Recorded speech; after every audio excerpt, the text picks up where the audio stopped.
morning. I'd like to call everybody, if you haven't already done so, to please take your seats.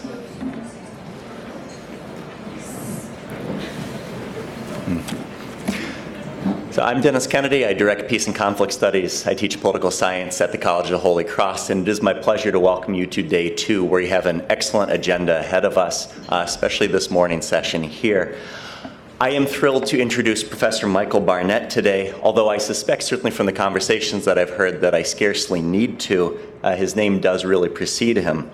He's written or edited several of the seminal texts on topics ranging from international relations theory to international organizations to the Middle East to, of course, humanitarianism. Books like Humanitarianism in Question, Politics, Power, Ethics with Tom Weiss, and Empire of Humanity, A History of Humanitarianism are practically obligatory in introductory classes on humanitarianism, while one could say the same in the global governance context about Rules for the World with Marty Finnemore and Power and Global Governance with Bud Duvall. This is but a sampling of his work, and I could probably take the full hour just listing the titles of things that he's published before, so he really is prolific and influential. Certainly the William and Mary Tripp surveys of global international relations faculty attest to this, as he is one of the most renowned scholars in the entire field, particularly in the areas of constructivist international relations, global governance, and humanitarianism. Michael Barnett is currently University Professor of International Affairs and Political Science at George Washington University. This is George Washington's highest academic honor. He's taught at a number of institutions, and it was at University of Minnesota that I came to know him. He was my advisor, my dissertation supervisor, and my mentor. I was his TA for global governance, where he would, on what seemed a daily basis, ask me to pronounce the phrase mission civilisatrice. So one more time for Michael. I overanalyzed his emails, as advisees are wont to do. And it was thanks to working as research assistant for Empire of Humanity that my own interest in humanitarianism was kindled, as I had the pleasure of reading and translating the works of a number of the formative figures behind Médecins Sans Frontières, or Doctors Without Borders. It's safe to say that Michael has put a real stamp on my own career. When we began planning this conference, Michael was the first person I thought to invite, not only for the volume and reputation of his contributions to humanitarian studies, but for the nature of these contributions. His research is keenly attuned to themes of power and domination, not simply to material forces overtly wielded, but also to the power that inheres in ideas and discourse. His research is attentive to systems and structures and has provided an important correction on the agent-centered approaches that are often so popular in our field. Finally, his research wrestles with the various tensions that emerge when well-intentioned actors confront culture, circumstance, and contingency. The conference theme itself, Principles in Crisis, is a nod to Michael's research. As he writes in Empire of Humanity, quote, "Humanitarianism is defined by an unstable balance between potentially contradictory elements that are always present and never reconcilable," end quote. Such research defies easy solutions. It compels us to think past the impulse or the gesture. It is truly an honor to have a scholar of such renown presenting today, and someone who I'm happy to call a friend. Please join me in welcoming Professor Michael Barnett.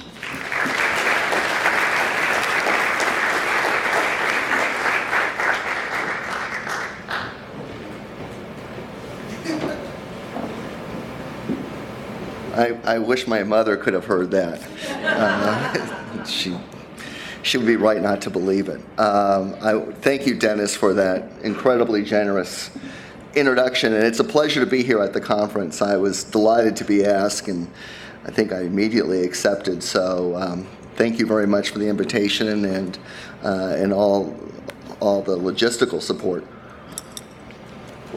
So let me begin by saying a little bit, although Dennis just did that, a little bit about who I am and what I can do and what I can't do.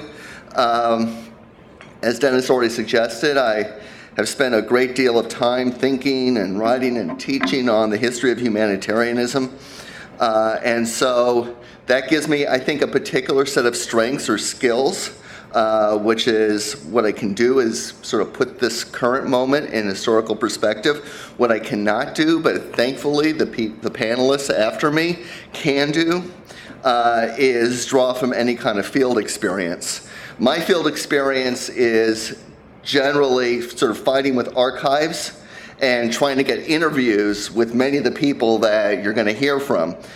So I wouldn't consider this sort of hardship, but it does, as I want to say, it does, I think, give me a particular perspective on that current moment. But as many of you know, and I'm just going to quickly recite and rehearse some of the figures that are constantly being thrown at us about this current state of humanitarian affairs. Forced displacement is at an all-time high, 65 million. Currently, 25.4 million have been displaced on average since 2008, so a lot of people have been able to return or resettled. 50% of the Syrian population is displaced. 600,000 Afghanis were displaced this past year. 7,500 migrants have died in various kinds of attempts to go from one place to the other, so migratory deaths. We have a constant stream of health emergencies, which may or may not be caused or at least enabled by climate change. Civilian protection has declined. So civilians are no longer a casualty of war, they're a target of war. That's been the case now for a long time. Protection of aid workers has been increasingly degraded. In Syria, 164 attacks on hospitals and public health facilities, and 47 on educational facilities. 208 aid workers this last year were killed, kidnapped, or wounded. And just to sort of underline, 80% of these were national staff. So not all of them were international staff. There's not just these complex emergencies, but also natural disasters. By the UN record, there were 297 in 2016, affecting 377 million people and causing 92.4 billion in damage. These natural disasters led 23 countries to seek outside assistance. And again, if you look at most of the projections, 2020 studies, 2030 studies, all this is going to get worse, in part driven by climate change, because right now what you have are increasing concentration of populations, largely in coastal areas. And so this means that there will be more vulnerable populations, particularly in urban settings, which is actually not where humanitarianism has traditionally gone. When you think about humanitarianism, oftentimes the picture is sub-Saharan Africa, rural agrarian societies. Increasingly, it's shifting to urban locations, which has actually challenged humanitarianism in all kinds of new ways. The system is broke. Coordinated appeals last year were $22.1 billion, and donors responded with $12.6 billion. That's the largest provision ever, but only 55% of needs. 88% of funds go to medium and long-term refugee and protracted emergencies. So relatively large cities like Dadaab on the border of Somalia and Kenya. And it doesn't go to those areas in most in need. They are going to areas of strategic importance. And the consequence then is we have lots of forgotten emergencies. A lot of places that are in equal need of help but don't get it. So things are pretty bad, and the lingering impression, and this is sort of what you will read if you read deep, even sort of briefly and superficially in sort of the accounts of contemporary humanitarianism, is that the system is in crisis and failing the world's most vulnerable people. This is something that you all know, which is, of course, why you're here. And I just want to sort of remind you that while things are bad, there's never been a golden age. Things have always been bad. Maybe worse, but not in orders of magnitude. And even though the figures will say all-time high, not in terms of the percentage of the world's population. So I'm not saying there's good news. I'm just saying that if there's a crisis, it's been a crisis that's been going on within the humanitarian system for decades. Still, this is not acceptable. and the pressure is that something has to be done. There are a variety of explanations for why things are as bad as they are within the humanitarian system, and here I'm including both refugee regime and emergency relief. Some of it, and this is most famously put by the former head of the UN's Humanitarian Affairs, Stephen O'Brien, is that the system is broke, it's not broken. This is a statement he made last year in the run-up to the World Humanitarian Summit, and there's nothing really wrong that money can't fix. And that's a little bit of an exaggeration, but the hope is that if you actually funded the humanitarian appeals at the level that they need, then things would certainly be better. And a lot of the problems is that, the system is not doing well because it doesn't have money. Some of this is about money, but others would say it's not broken, it's broken. No amount of money will cure what ails the system. Without making some fundamental changes to the humanitarian ecosystem or environment, it goes by a lot of different names, it would be throwing good money after bad. To say that it is money simply blames states and major donors for not doing enough, when in fact, the real problem is with the wheels and pulleys of the humanitarian system. And there is, I think, some truth to both claims that it's broken. And the consequence of this is that the humanitarian system has been in a constant state of reform for about 25 years now. There's been one reform effort after another. I can't go through them all, but just in the last year, it's really kind of hard to keep track of all the reform efforts that have been touching on humanitarianism. There's the new urban agenda, the New York Declaration for Refugees and Migrants, which was last year, the World Humanitarian Summit, which was 13 months ago, the Sendai Framework for Global Risk Reduction, the Agenda for Sustainable Development, the Charter for Change, the Agenda for Humanity. I could go on and on. There are a lot of meetings and a lot of activity that are designed to try and essentially repair what has seemed to be a broken system. So, terrific. It's getting a lot of attention. And the hope is that this will produce significant reforms that will lead to better care and more efficient delivery of assistance to vulnerable populations. Is this going to happen? No. I don't want to be too cynical, but it's difficult to look at the history of humanitarianism and not be cynical. And in fact, I would say this is more the mood that tends to take place among those who are within the humanitarian system. But if the past is a good predictor, we're not going to have reforms.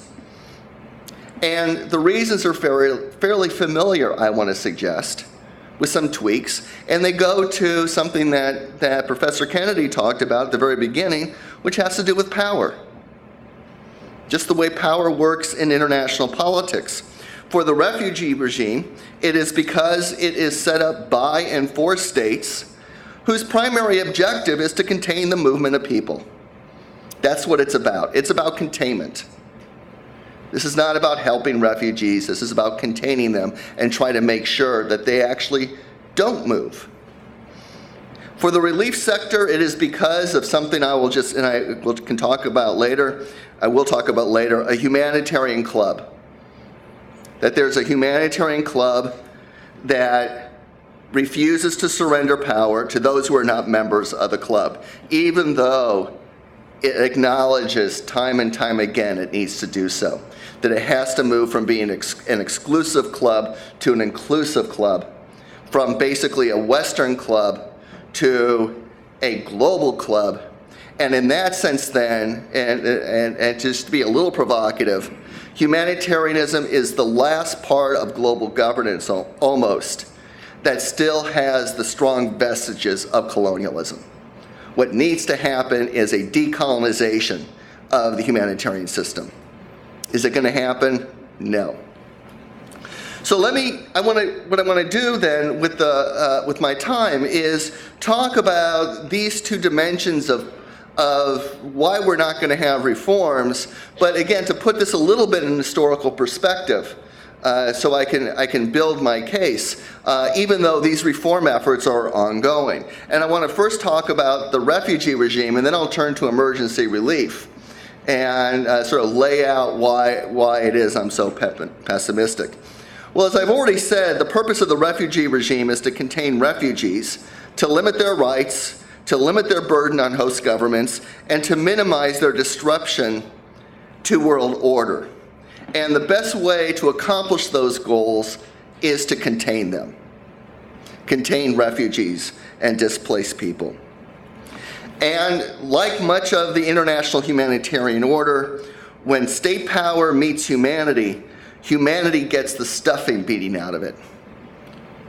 This is not a fair fight. States will almost always win, and state power and interest will always win. If there was a golden age for refugees, it was prior to the 20th century.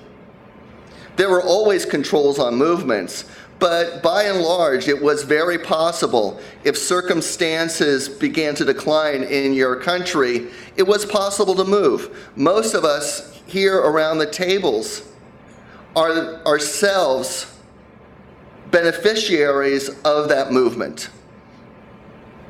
And it was really up until the early 20th century in this country that I wouldn't say it was an open border policy, because there were certainly restrictions on various populations like Asians. But by and large, what you had was the ability of populations to move from one place to another, in part because the legal category of refugees did not exist. And if you look at the history of the category of refugees, it emerges simultaneously with a growing hyper-awareness to this question of sovereignty, security, and the development of the bureaucratic state. What you begin to see in the early part of the 20th century is growing number of border controls, visas, passports, other kinds of administrative apparati that are designed to actually control borders. And part of it had to do with a greater awareness that to be a state meant to control your borders. So it was for political and reasons, but also for cultural. Let's preserve the homogeneity of the society. Let's fear outsiders. Economic reasons, if we bring in immigrants and refugees, they will take our jobs. Religious reasons, they don't understand us, they're not part of our way of life. And security reasons. Today it's Islamophobia. Before it was the fear, 100 years ago it was anarchists and communists. So there are always reasons why states have been wanting to regulate their borders, and what's going on is not new. It's been going on for a century. The real break for refugees, in part because there's a new category of refugees, and so the first thing that has to happen when you've now created this category of refugees in the world, this is part of global governance, you create a category of refugees, now you got to regulate them. You got to figure out who can come in and who cannot. And so the first real break in terms of the global governance of refugees comes after World War I with the High Commissioner of Refugees. And this was not an inclusive refugee regime. It was fairly limited, and it was limited to those who had been displaced by events in World War I. There was an interesting first set of creative attempts at burden sharing. Refugees actually were given a fair number of rights that they don't have today. And as we know, it famously broke down in the 1930s. So just when you really needed the refugee regime, that's when it wasn't available. And we know what happens then to Jews and other persecuted minorities during the interwar period. World War II produced another round of attempted reforms for the refugee regime. And in many ways, this is where the pillars of the refugee regime get their start. It's with the UN High Commissioner for Refugees and with the Convention on Refugees. And these become the twin pillars for all future considerations about how to regulate refugees. But let me impress upon you that while it was in many ways an historic breakthrough, because there was an attempt to deal at the global level with refugees, it was limited. And let me just sort of point to various ways in which state interests and sovereignty limited the kind of assistance that would be given to refugees. First, as in any good legal document, you need to define what a refugee is. And according to the convention and then UNHCR, a refugee is someone who has fled their homeland, so crossed a border because of a well-founded fear of persecution. And mind you, and for UNHCR as well, it was actually limited to basically World War II refugees, pre-1951. And so the consequence was, this is an era of decolonization where you look around the world and you see lots of refugees. There are huge exchanges of populations taking place, for instance, not only in the Middle East, but also in South Asia. They are simply excluded from the refugee system. They're not entitled. And it takes a long time for the refugee definition, in terms of its everyday definition, not in terms of its legal definition, to begin to open up to other kinds of groups of displaced people that get to be called refugees, and especially those who are having to flee an area of conflict. So it's no longer persecution by the state. It can open up now, and so it can be just trying to save yourself, not because of persecution, but rather because of war. And it begins to open up a little bit, but it's still fairly narrow. There are all kinds, the economic refugees are not really a category. They don't exist in any kind of international discourse. And to give you a sense of the narrowness and the difficulty oftentimes of trying to allow to sort of follow through on these commitments to refugees, what happens in the late 80s, early 1990s, is states begin to deny the ability of people to move from one state to another in search of security. And so the international community develops a new term called internally displaced peoples. And these are essentially peoples who are in refugee-like circumstances but can't cross a border. And the big reason why they can't cross a border is because the state on the other side won't let people cross. So they're violating refugee rights. And this is partly the reason why you now have a new category called internally displaced peoples. It is itself a reflection of a containment system. Refugee rights also become limited. Refugees are supposed to have a variety of rights, in part because they are in a transnational legal limbo. They can no longer get the protection of the state, but there's no other state that will give them legal protection. So they need some kind of international cover in the interim. And written into the refugee rights, it's in some ways, it's a very nice looking document. It says that refugees have the right to education, they have the right to work and assistance. There is, importantly, and this might be actually the most important refugee right, which is what's called non-refoulement, which you can think of as just simply involuntary repatriation, which is that refugees cannot be returned. And this, again, is all familiar to most of you. Refugees cannot be returned to a place where they have a well-founded fear that their lives may be in danger. And while they're supposed to have a degree of refugees are supposed to have a degree of movement in their host state, in fact, what we've seen over the years is the development of refugee camps. And originally, these camps were developed because it was seen as an easier way to register and to allocate aid to refugee populations. But as you can imagine, if you've seen these camps, a lot of these camps are in fact prisons. They control not just simply who goes in, but also who can leave. And these camps, although still a minority of refugees are housed there, they didn't exist in any kind of way a few decades ago. Durable solutions has changed. When they talk about refugee solutions and durable solutions, as you know, there are three kinds: host country asylum, third country resettlement, and repatriation. After World War II, the primary durable solutions were asylum and third country resettlement.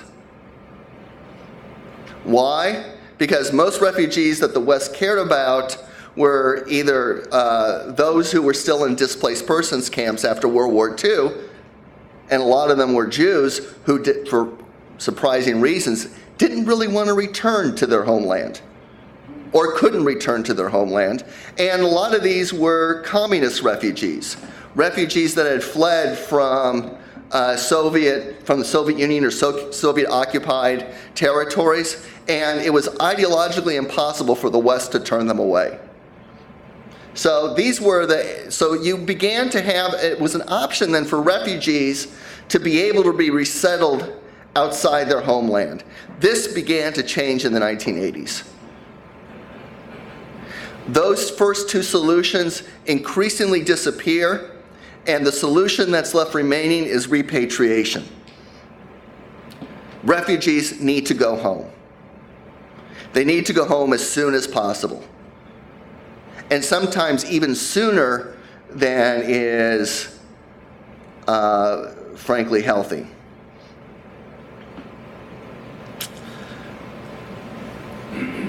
This is a bleak situation, and and it tells you that what's happening today is not all that new. It's an intended product of the system.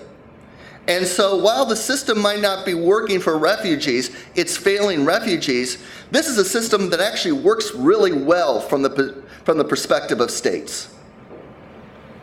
The system works, which is why when you talk about reforms, they never happen.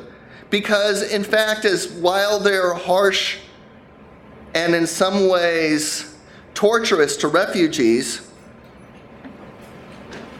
states are not there to make the world safer and healthier for refugees. As we see today in this climate,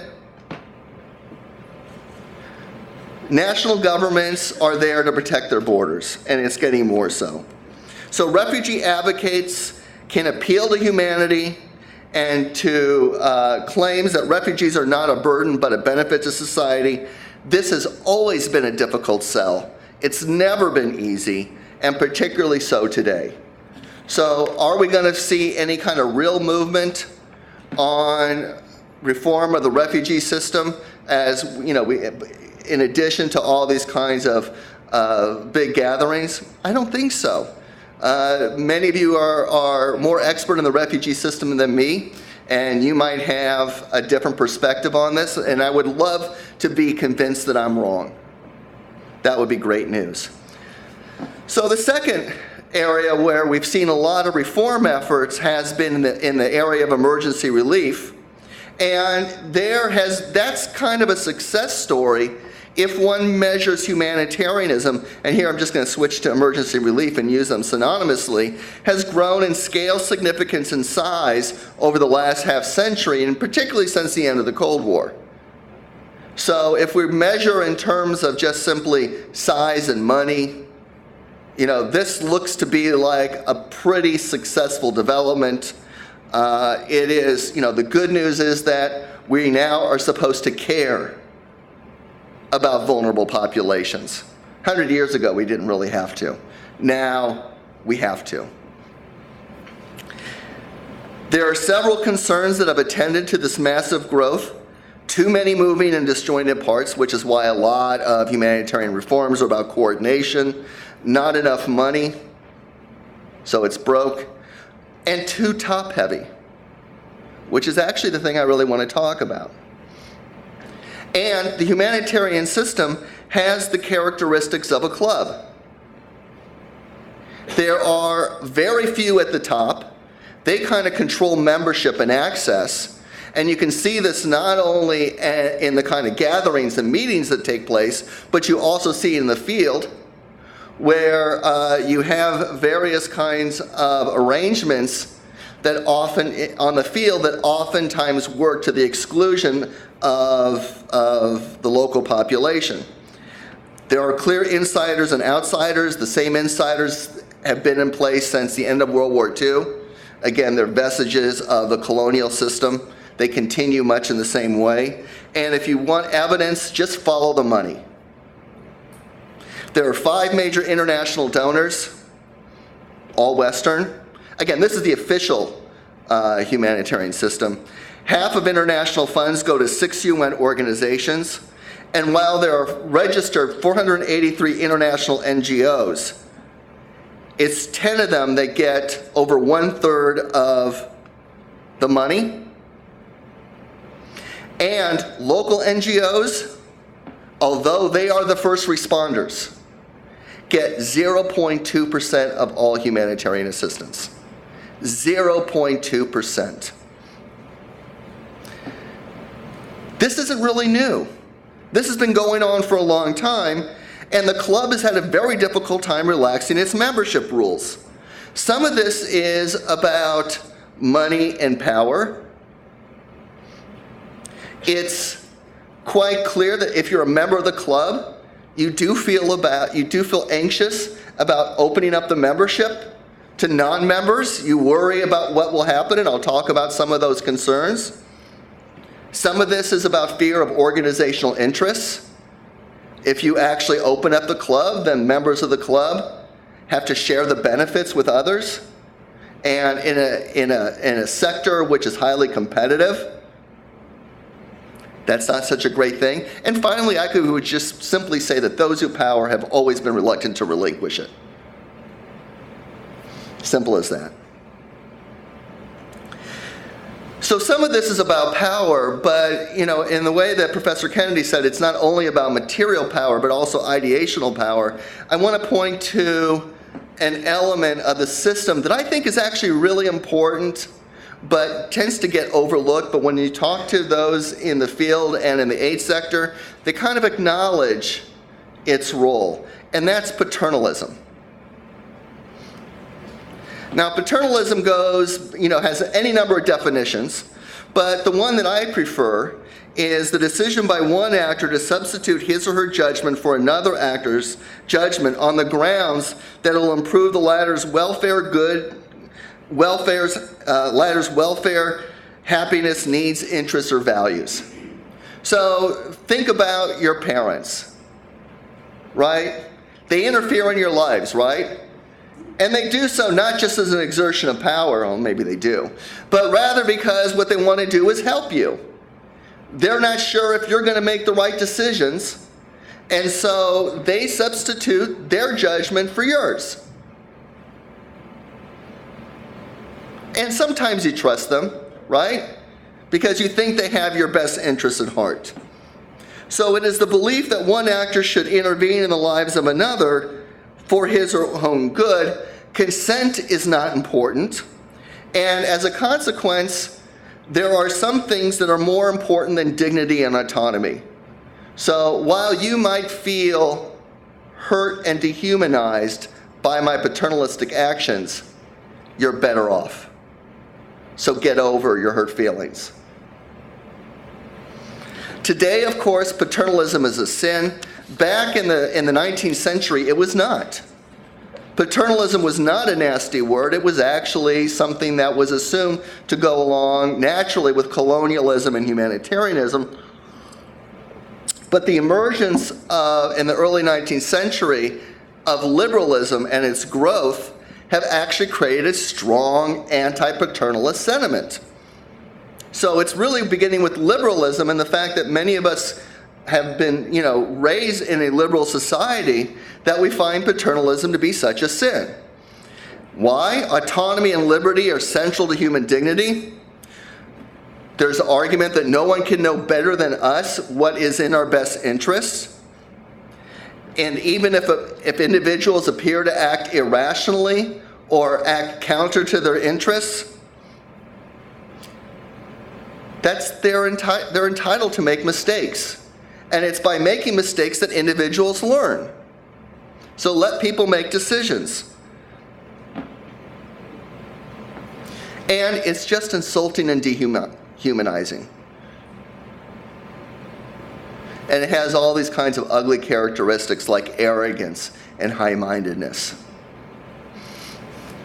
What's interesting, though, is that in this society, as an example I gave of, parent-child relations, and within liberal political theory, is that exceptions can be made. So while we think paternalism is a sin, there are circumstances in which it may not be so bad. And we have lots of laws that are designed to create exceptions, and most of the exceptions occur because of a judgment by an authority that the actor, the individual, doesn't really have the competence or capacity to make the right decision. That for whatever reason, individuals are cognitively, emotionally, or intellectually limited so that they actually can't make the right decision. So John Stuart Mill, the father of anti-paternalism and the father of liberal political theory, said, you know what? Liberty is good except for children. We need to raise children. And then when they get to the point of 18, they're allowed to make their own decisions, even if we think they don't have the maturity to do so. Mill also talked about barbarians, by which he meant third world peoples. They needed to be educated. They needed to be mature before they could engage in self-governance. And so there are lots of reasons why we find exceptions to paternalism. You don't have a right to suicide. You don't have the right to amputate a healthy limb. Yeah, this is actually what philosophers spending a lot of time talking about. And in international governance, there's a lot of paternalistic dimensions. Female genital mutilation, the ability of women to move from one country to another to engage in what advocates would call sex work, the ability to rent out your womb, the ability to actually sell your organs on a market. There are lots of restrictions that are there. We have, and these are all controversial, and a lot of them have to do, not surprisingly, with gender and reproductive health. But there are lots of restrictions that work at the global level that are designed to actually restrict the ability of individuals to make choices that they may believe are in their best interest.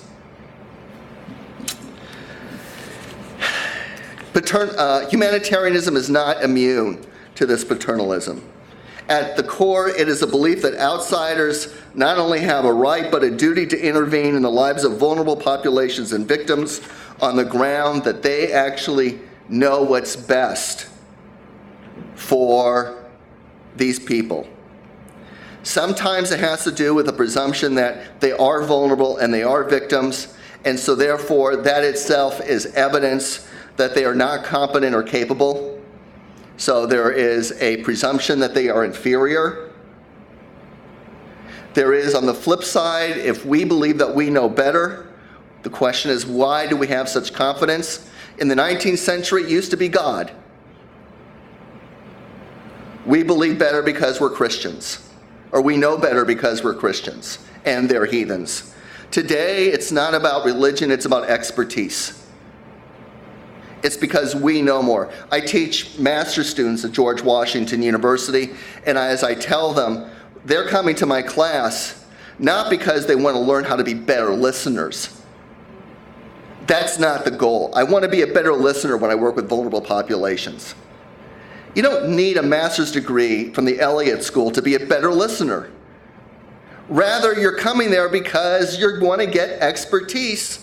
And so when there's a conflict between what do you want to do and what do I think is best for you, guess what? I win. This has been the problem with development, according to people like William Easterly for the last century. A lot of the proposals for reform represent the attempt to drain paternalism from humanitarianism. There is a sense in which, remember that top-down aspect, the hierarchical aspect? that this is seen as heavily paternalistic. And so as a consequence, there has been a move for over 2 decades for a localization agenda.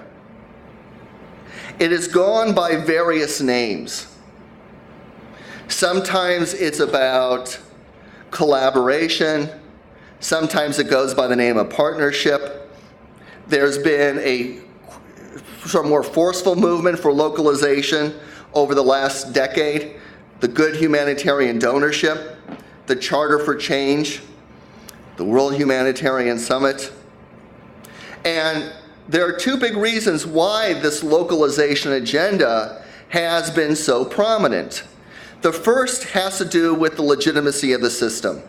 There is a sense that this kind of top-down, heavy-handedness of humanitarianism has vestiges of paternalism, and which is why oftentimes from the local population, the critique of humanitarianism is it's basically neocolonialism. Maybe not in terms of the self-interest of those who are coming to help, but certainly in terms of the high-mindedness and the arrogance. The other reason is effectiveness.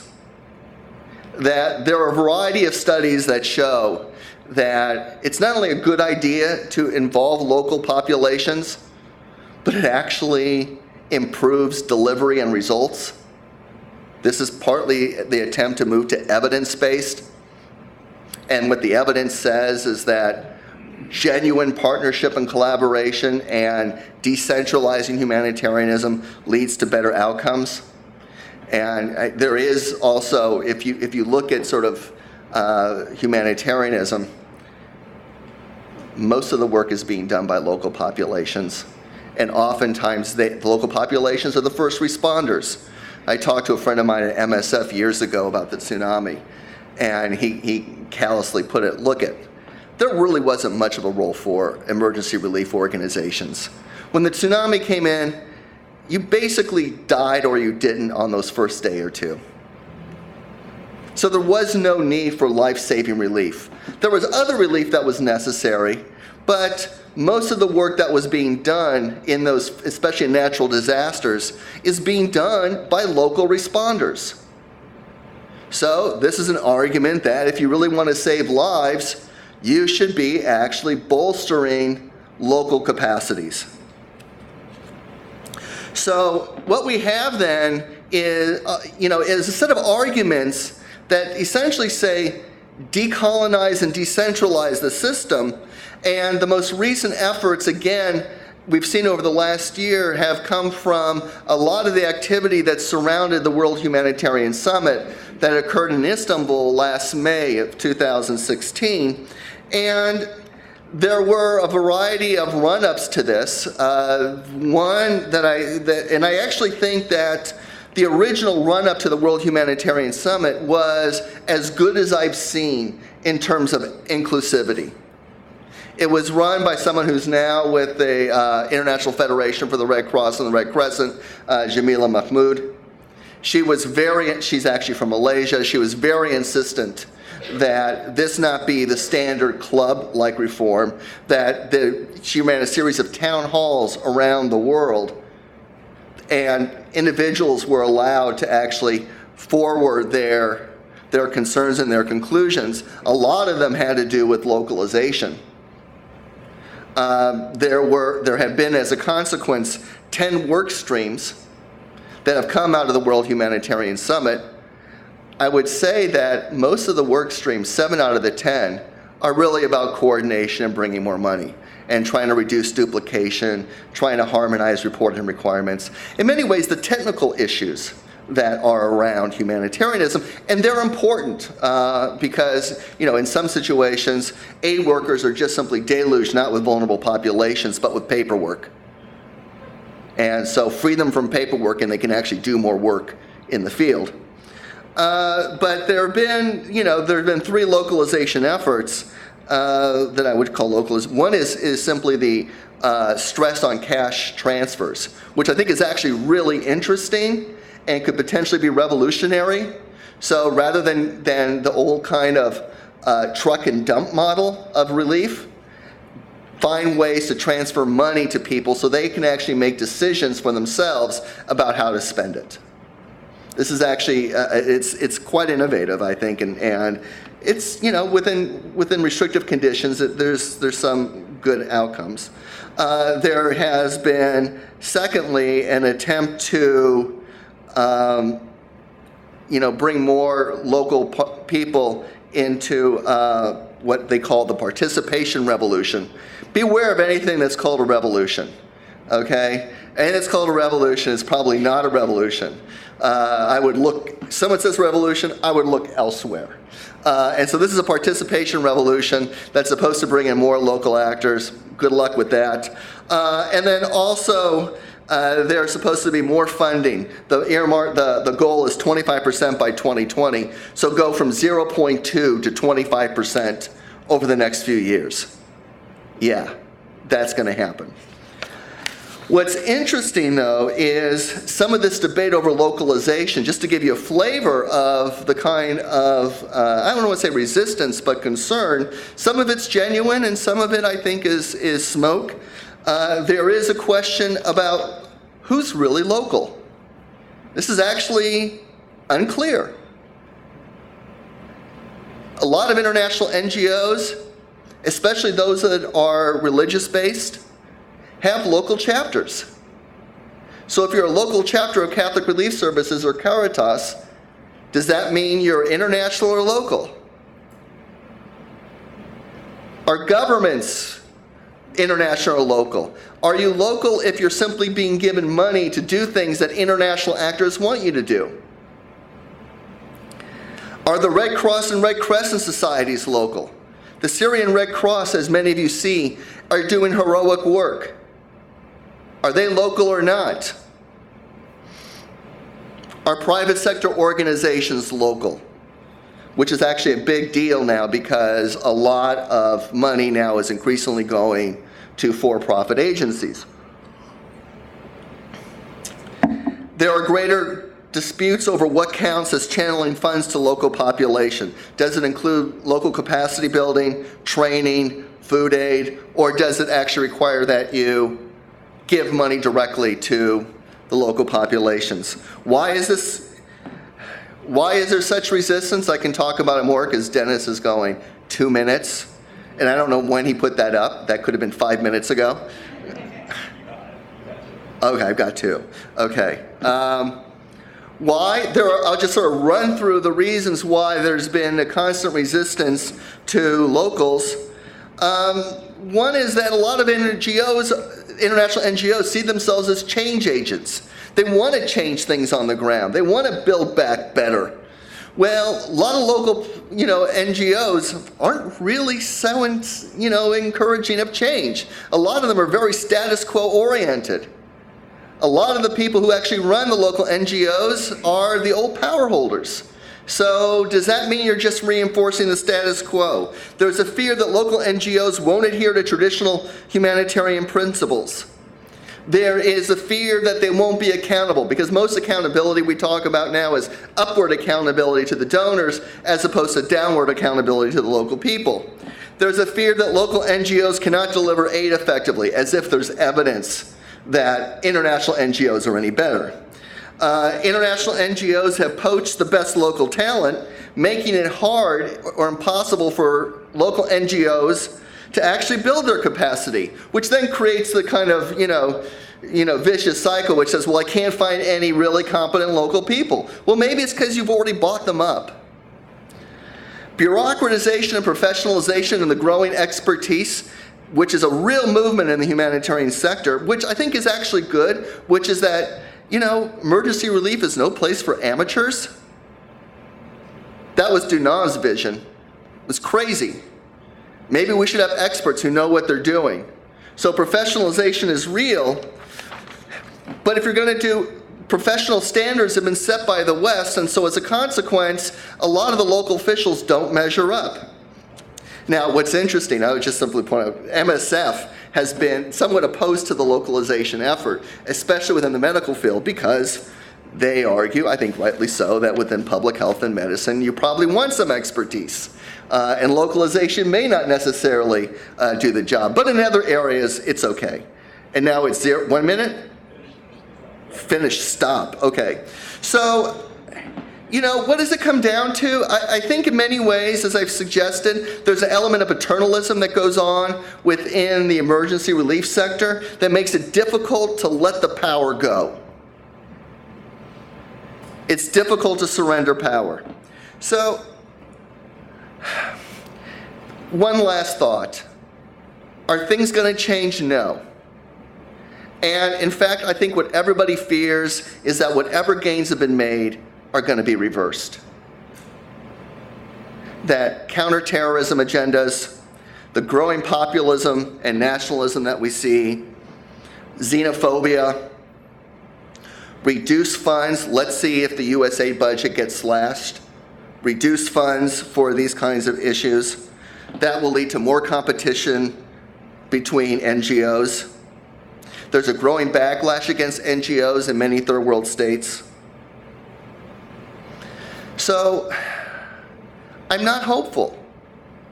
And so maybe the goal then is not to try to reform the system in positive ways, but to hold on to what currently exists. Okay, I'm over time, and I look forward to your questions, if there's time for questions.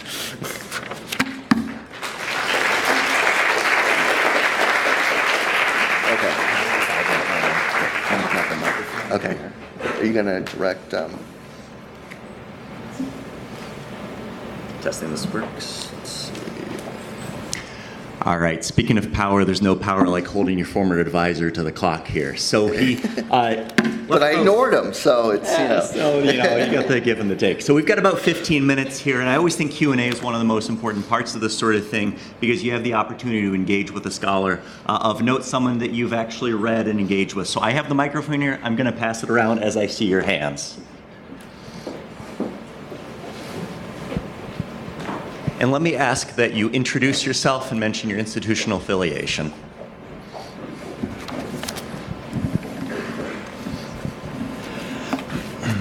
Hello, my name is Norbert Fichet. I'm with Jesuit Refugee Service in Canada.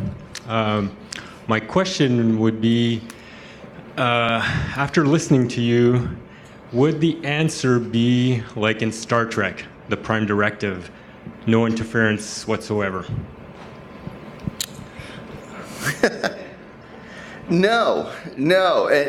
So the answer is not non-interference, because I think anytime you try to help, you are interfering. I think it's just simply the nature of the beast. And so I wouldn't, so a lot of people who say don't interfere are in many ways saying don't care. And a lot of the strong anti-paternalist sentiments oftentimes come from the conservative right, who basically say, we have no business interfering in other people's lives or culture. And not all, and I want to stress this, not all forms of assistance necessarily include paternalism. That a lot of assistance is non-paternalistic. I actually think a lot of emergency aid tends not to be paternalistic. So I would say that I'd be, especially standing here, I'd be the last person to tell you not to care. And for many of us, caring is not simply about, feeling moved as you watch the TV screen or get something on social media, but it's about doing something. It's about action. And I think that's important. It has to be part of it. But it's smart action. That there are times when I think where a lot of the action we can engage in can be constructive, but sometimes it's destructive. And so let's think about the conditions under which these kinds of interventions can be smarter. And this is actually, I think, there's Mary Anderson argument from the 1990s, which is do no harm, which I think is not a bad way to go. But there's also a lot of good that can be done. And quite honestly, I don't have the field experience. I've just made a few trips. But it's really, I can't imagine sitting here and saying that we should not provide assistance to those who are in need and who are vulnerable populations, and do so through high-minded principles. That to me would be cruel.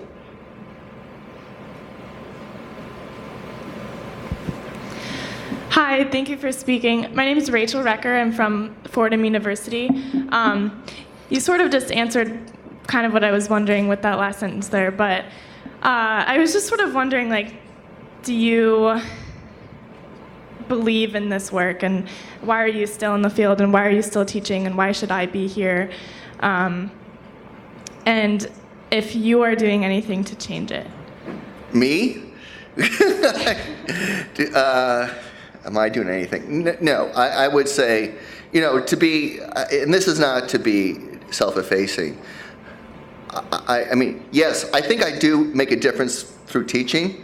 It gives me an enormous amount of pleasure when I hear from students, as I did just a few weeks ago, to say that, my course on humanitarianism, put them in a different track, and they're now working for refugee resettlement. I mean, that gives me an inordinate amount of pleasure. I don't know how often it happens. Probably not very often. I can't even get my students to do the reading. So the idea that's, so good luck with that. So I don't, and a lot of the things that I've written, I don't want to say are critical, but are part of a critique. And sometimes these critiques are designed, sometimes they do reach NGOs. And I don't know whether these critiques matter, but probably not. I'm not going to sort of, hide my influence. In some ways, the best thing I've done, and I mean this sincerely, the best thing I've done over the last 2 years to help change, and many of you may be part of this organization, is I was the faculty mentor for an organization that began at GW called No Lost Generation. It's a student organization that has been involved in trying to provide education for Syrian youth. And these students have done an amazing job. And so if you were to ask me where change is going to come, frankly, and I really do believe this is going to be youth, and it won't be like the youth at the World Humanitarian Summit. I attended the side panel on youth, the youth revolution. Everybody on the panel, I think, was over 70. It was kind of shocking that way, but also not really surprising. So that would be, if you were to ask me, I think that I've got an enormous amount of pleasure from this, but I also think it's made a difference for a lot of students. So that's been good. I would say one of the difficult things is teaching humanitarianism. And a few years ago, there's someone who's been very involved in humanitarian affairs, Peter Walker, who's probably well known to many of you. And Peter sent an email around to others who were teaching and said he just finished teaching his course, and he got all of these very enthusiastic students at the beginning, and now they're just simply ready to go to Wall Street. And so, and he says the problem is that it is, what you're teaching tends to be a critique or critical, like a lot of things we do. And is there anything left at the end? And I struggle with this. And I would say, in many ways, and I'd be, ask this question of those who've been in the field in a few minutes, is in many ways what's called, and I believe this, the humanitarian imperative. You must do something. At the end of the day, you must do something. That doing nothing is not a choice. And that sentiment, it can't be taught. This is something of a fundamental belief that's rooted in how it is that you see yourself in the world. And this, I think, is so fundamental to humanitarianism. And so, but because I say act doesn't mean you act first and ask questions later. It means acting jointly, and I think in the true spirit of humanitarianism.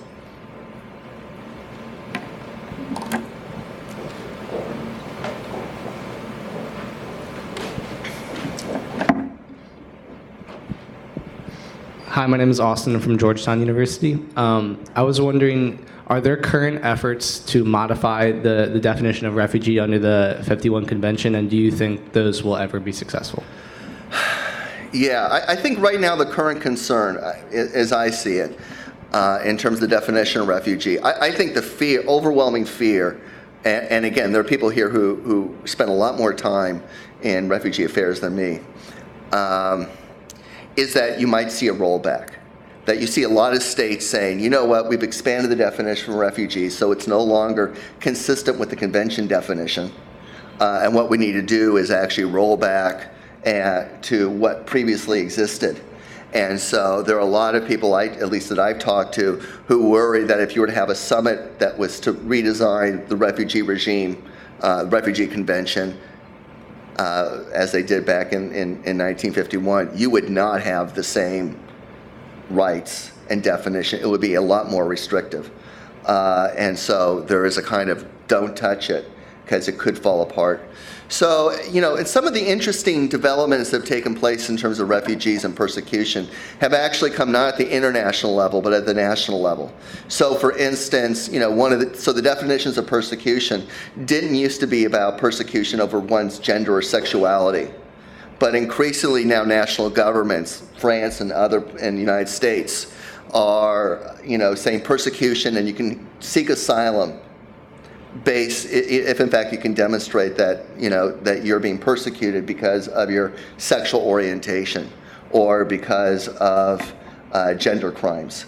So I think that's where I see a lot of interesting movement is at the national level, not at which is almost always the case, and not at the international level. We still have time for at least one more question, maybe two.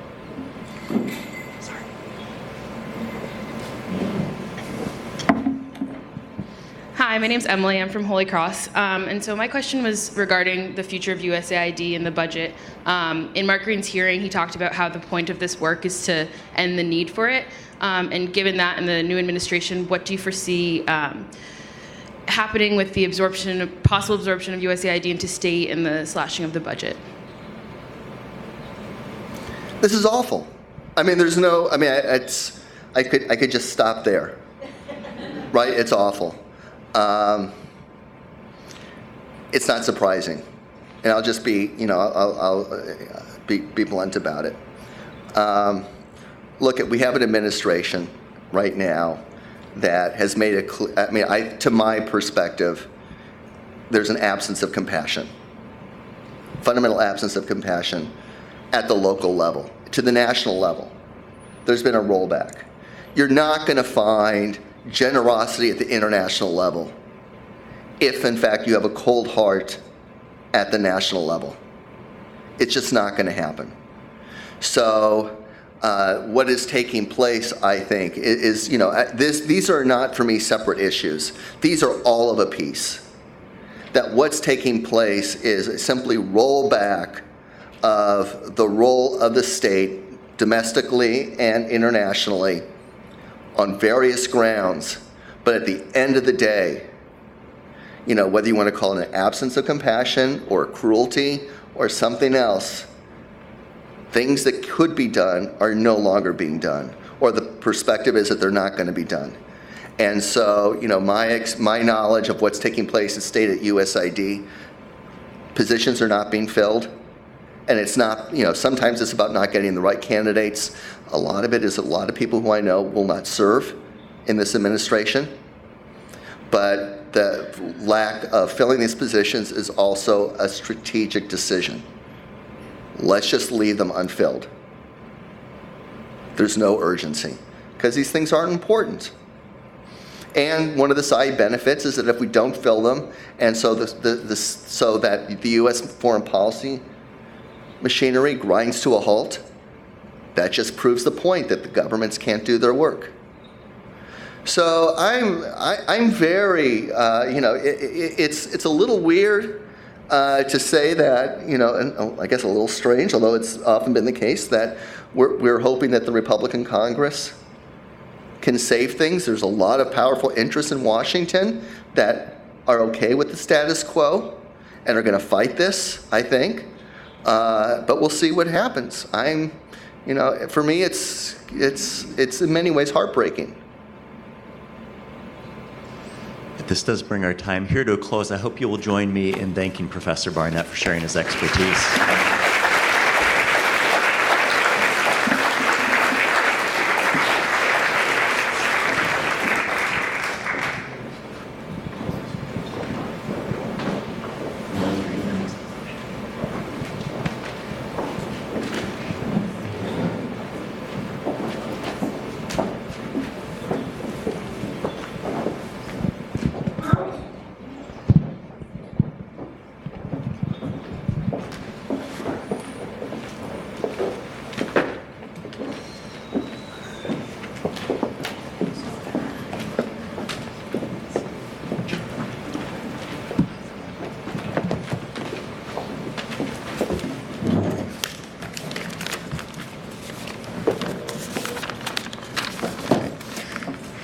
So as I think you've probably gathered, the premise of this session is really to encourage you to wrestle with some of the complexities of humanitarian relief so that as other panels will inspire you, you also go in with a clear-eyed understanding of the realities of the world, right? And so you don't make a lot of the mistakes that have been made in the past, right, that lead to some of the issues to which we are responding and which we're analyzing.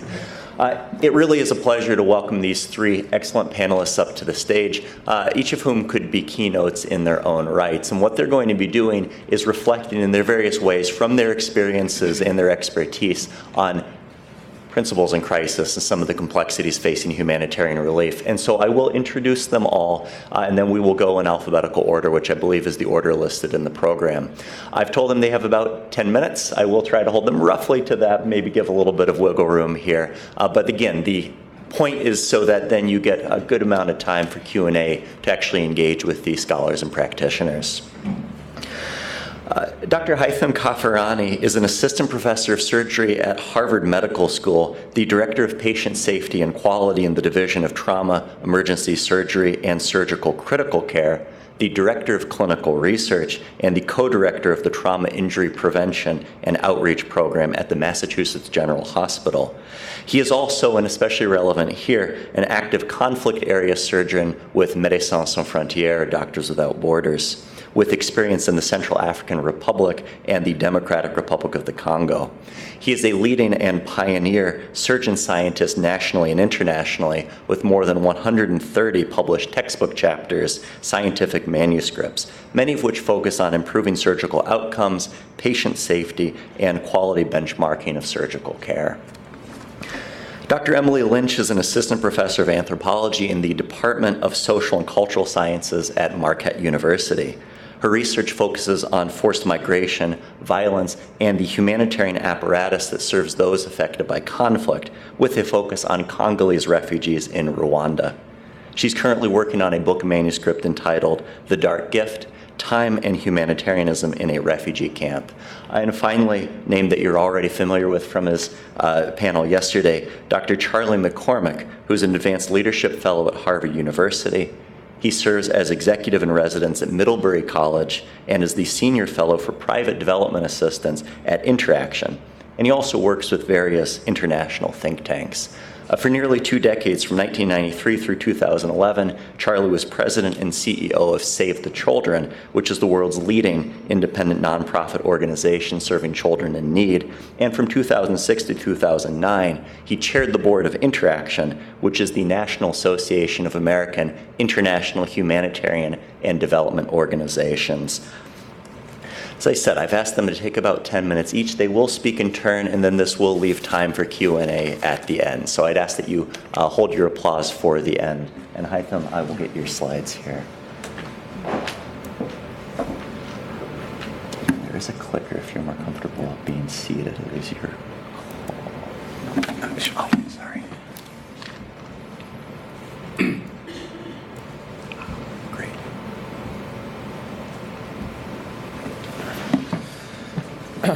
Good morning, everyone, and what a pleasure to be here and join the panel today. I mean, it's really an honor to be with all the esteemed speakers.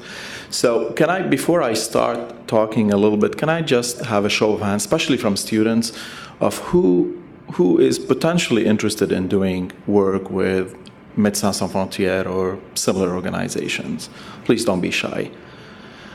All right. Well, this talk is really for you. And I am we just heard from the macro picture, the big picture. Here's the smallest picture you can ever get.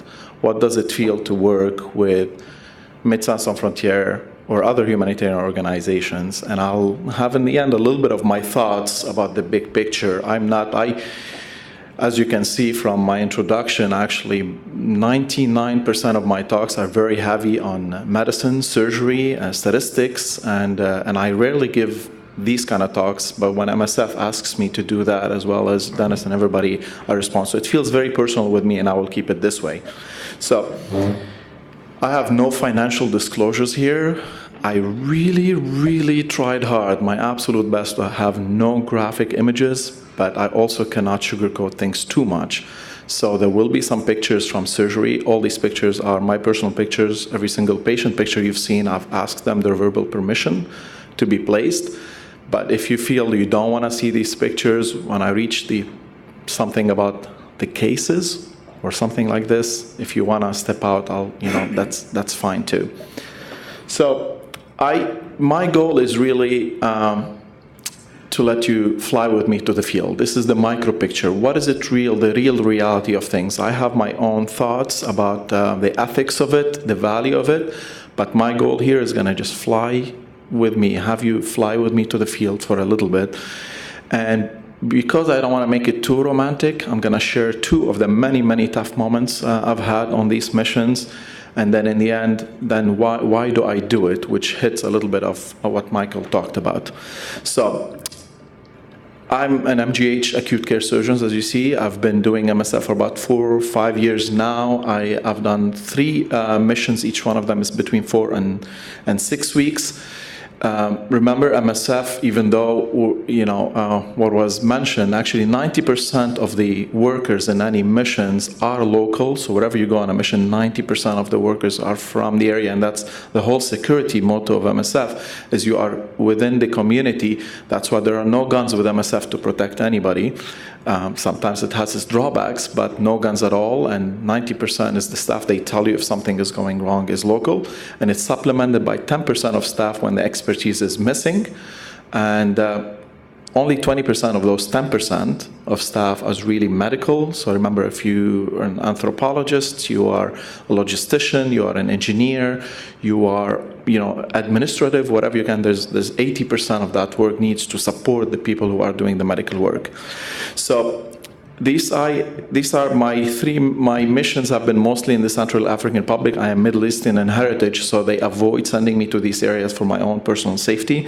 I've been close to go to Iraq, but then they decided I was voted down, so in fear of my security. But my missions have been mostly in the Chad, Democratic Republic of Congo, and the Central African Republic. And my last mission was just that I returned right before Christmas last year. So these, to give you an idea before we fly to the field, is what are we talking about? The Central African Republic, for example, is something for you to know about. I'm sure many of you are familiar with the Human Development Index, and there's 167 countries currently ranked in this map. You can go, and I'm not going to go into it for the sake of time, but this is the website, go into it, and out of 167 countries in human development, the Central African Republic is ranked 167, and it's been ranked 167 for many years. There's a lot of history that you need to be learned. Unfortunately, what most people remember about the Central African Republic is the Bokassa, which declared himself an empire back in the end of the 20th century and did a lavish ceremony, and then later on he actually was ousted. For people who are interested in that, this was almost a quarter of the GDP of the country just spent on the ceremony, but it'll be interesting for you to look at. But this is how this country is described. It's a country sous sérum, and for those who speak French among you, it means it's under continuous IV resuscitation.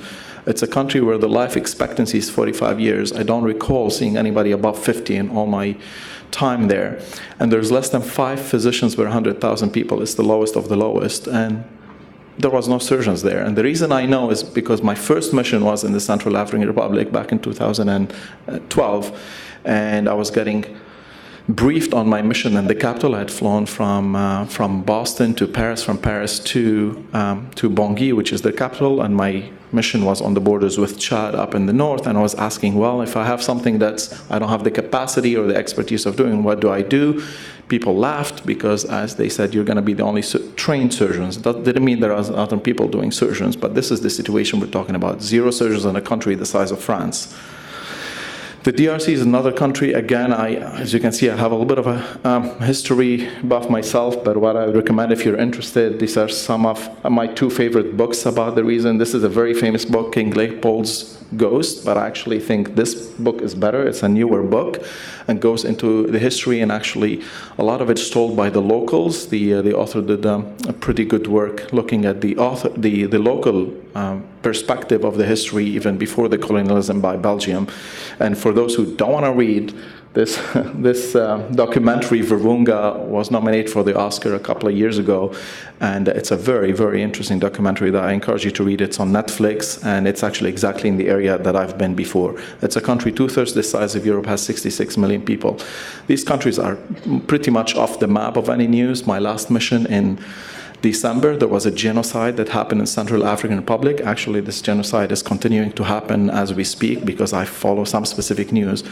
But I learned 167 people died by genocide when I was there, and discussion was for me to go to the area where the genocide is happening. And I Googled it back and forth. There's only one website that mentioned it was just a report by the United Nations, not on the map. 167 people died in 3 hours. It's just, like you said, it's a forgotten kind of field. So, flying with me with the field, a picture is worth 1,000 words, so I'll share with you my personal pictures from a lot of these missions. So this is in downtown Paua. This is how it looks. I live in Boston, so it's a big contrast for me. This is how downtown Rutshuru at the eastern border of the Congo, where a lot of the internally displaced people, but also refugees from the days of the Rwandan genocide, have been living there for many, many years. And this, if you guys don't know what this is called the Chikudu, which is basically like a scooter, but it's an adult scooter. People use it to transport their agricultural products from one place to the area. And the rumor is you can't get married until you own one there. This is downtown Paua, which is also at the borders with Chad, and this is the good side of the city. So a lot of times it's pretty, pretty poor and maldeveloped. Having said that, what you learn very quick when you do this mission is happiness has nothing to do with what you own. People were happy everywhere, and it tells you about your expectations in life and what to expect. Plenty of people that I could see that are leading a very good life, that just happen to be maybe in wrong places and wrong times. But their attitude on life leaves a lot to be desired for a lot of us here in Boston. Pretty devastating pictures that you probably are not used to see, but it doesn't mean people were not happy there. And actually, some of the most generosity I've seen here, I've seen in my missions. This is a family that was used every day. We have treated this lady, and they would make us these coffee and bagels every time we could. In the hospital, there was a lot of misery, and I know a lot of people are not here in hospitals, but a lot of what I call crowded hospitals. And I'll give you some pictures of these.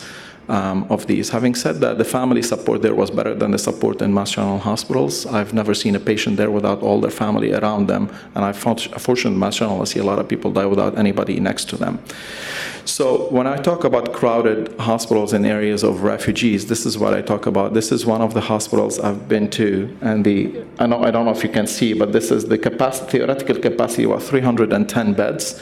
And what's interesting is if you look at the number of patients here and you add them, this is about double it. And I know we were probably miscalculating we're missing 2/3 of the patients. So at any point in time, the capacity of the hospital we're working on, we had 3, 4, or 5 times the number of patients that we could handle. So at Mass General, not a single day goes without us doing robotic surgery. And some of these hospitals, not a single day goes without a goat walking between the patients. This is how the main wards look like. A lot of patients in the same room, no private rooms whatsoever. And actually, when you're not sick enough, patients would move to the outside, and you have to struggle just trying to find your patients that you operated on the day before because they're not sick enough to actually occupy a bed. A lot of times 3 to 4 patients per bed because that's the best we could do, but it's better than having no bed for a lot of these. The operating room, this is my schedule usually on a single day. When I come in, I have about 20 cases to do. This is the scheduled, and as I finish a case, I try to erase one of those lines. And this is the new emergencies that are happening, and it's always a race between finishing what's on the schedule before this gets bigger. To give you an idea, on a month of mission, I do about 300 cases. In a year at Mass General, which is the busiest hospital probably in all New England, I do about 250 cases. So I do in a month there more than I do in a year here. Now, it's a different type of cases. This is how a scrub sink looks. And electricity pretty much reliably goes off. We had a generator just for the operating room, and this is, I tried the little lights that you can get at REI and stuff. They don't work for the operating room there, so we had a strong flashlight and somebody would carry, and so reliably goes off and you have to finish your stitch. So the cases, again, I removed all what I thought is too graphic, but still, if you can't see a little bit of blood, please feel free to step down now. It's only going to be a few slides. So I'm a trauma surgeon. That's what I do. I was part of the Boston Marathon day here in Boston. It was the first 10 patients who were sickest. I operated on them. So what I did there is exactly what I do here, but with much less resource. And I'm not going to talk about that. This was one of my first missions. So a lot of gunshot and violence traumas that I take care of there. I did also a lot of what we call emergency general surgery, which is also what I do here. These are some surgical problems that need emergent attention. And I'm sorry about a picture of bowel here, but it will come to the end why I'm putting this specific picture. But this is a 2-year-old girl. I was actually consulted to put a chest tube on somebody in the medical ward. And as I was walking, I recognize a very sick 2-year-old. And I asked the medical doctor there, what's going on? They said, we don't know. We think she has malaria. She's very sick. She hasn't been eating. She's distended. And as I go, well, she looks very sick. Let me take a look at her. I just touch her belly. And I know you're not in medical field, but it's just putting my hand on the belly. I knew that there's some disaster happening in her belly from the amount of inflammation. So I said, just get her to the operating room right now. And I took her to the operating room. And there, the efficiency is much better than all the hospitals in the US. So I was in 2-3 minutes, I was actually able to get to her in surgery. And what she had, something we call malrotation. So her bowel was just twisted on itself, cut its own blood supply. So this is black dead bowel, and this is healthy bowel. So I cut up that bowel and reconnected her, and she did very well. I'll tell you how this comes to an end. I did a lot of OBGYN. I don't do OBGYN here. I might remember my first mission. When I arrived, there was the gunshot wound that I just showed you, and then there was 5 ladies with arrested labor that needed cesarean sections. And I don't do cesarean section. Now, for a surgeon, cesarean section is a pretty simple procedure, to be honest, but it's not something I do there. So my first mission, I'm like, is this the baby? No, one more cut. Is this the baby? One more cut. So I was sweating through it. By the end of the first mission a few years ago, it was the total of 50 C-sections. Like, time me, gentlemen, let me see how fast I can get this baby out. I don't do as much orthopedics there, but with MSF, you get some crash courses into orthopedics. I take care of orthopedic patients, but I do plenty of orthopedics. But let me put it this way. Since there are no surgeons there, anything that's not treated with the medication becomes the surgeon's job. So I was a dentist. I had a neck surgeon. I was a urologist. I took things out of ears. This is a lady who I had to take her teeth out. So you do everything that's not a medication. The living conditions are pretty bad in these missions. These are not cush missions. You're staying in a hotel or some kind of a fancy things. Living conditions are bad. I'm not talking about mosquitoes. I'm not talking about lizards, snakes. I removed a lot of pictures of snake bites everywhere, and you're in the middle of it. This picture is actually kind of interesting. I don't know if you can see it, but there's a mouse here, and the mouse is in the mouth of the cat. So the story goes as follows. So they told me on one of my missions that if there's an emergency in the hospital, which happened probably every night, but they would come and knock at me in my room, and I would go to the hospital, which is about 5 minutes away to go. So one day they knocked on my door at 3 a.m. It was my first week of that mission. I got out, dressed and came out, and the guards that were outside started laughing. It's like, what's going on? Why are you dressed at 3 a.m.? I go, well, somebody knocked on my door. There's an emergency, and I need to go. They started laughing because it was nobody knocking on my door. It was the amount of rats and mice just jumping on the roof of where I'm staying. This is how bad it was. But the living condition that I'm talking about, it's very humbling if you have to. Okay, we'll move on. The two tough moments. We'll give you one minute, and then I'll be done. The two tough moments. Maybe I'll talk about one of them only. Not to make it romantic, this is a lady who came to me, had multiple slashes, and had a gunshot wound through her private parts. And I blocked the picture, but I think I'll make the point.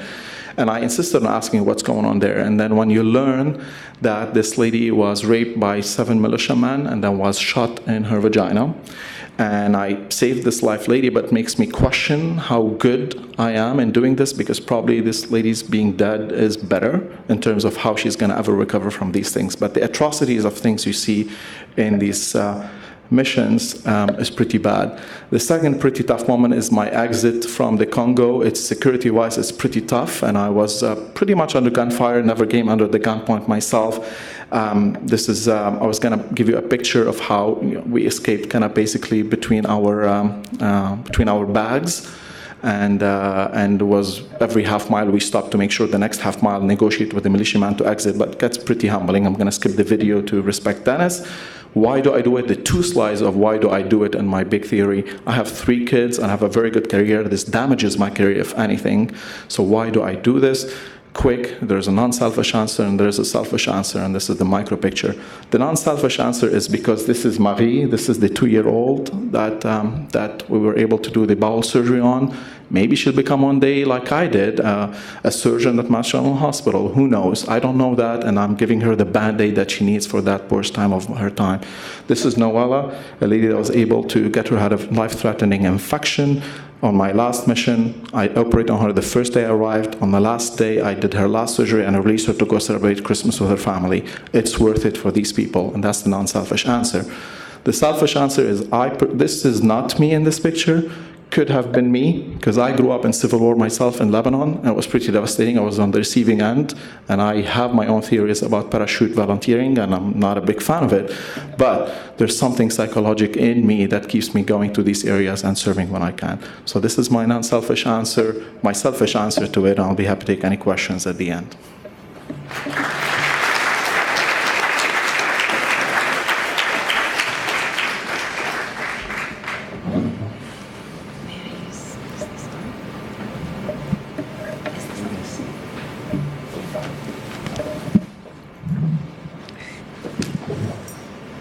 Hi, good morning.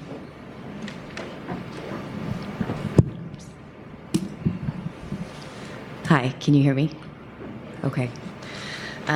It's really nice to be here with you. Thank you for all of the organization and for the invitation to present today.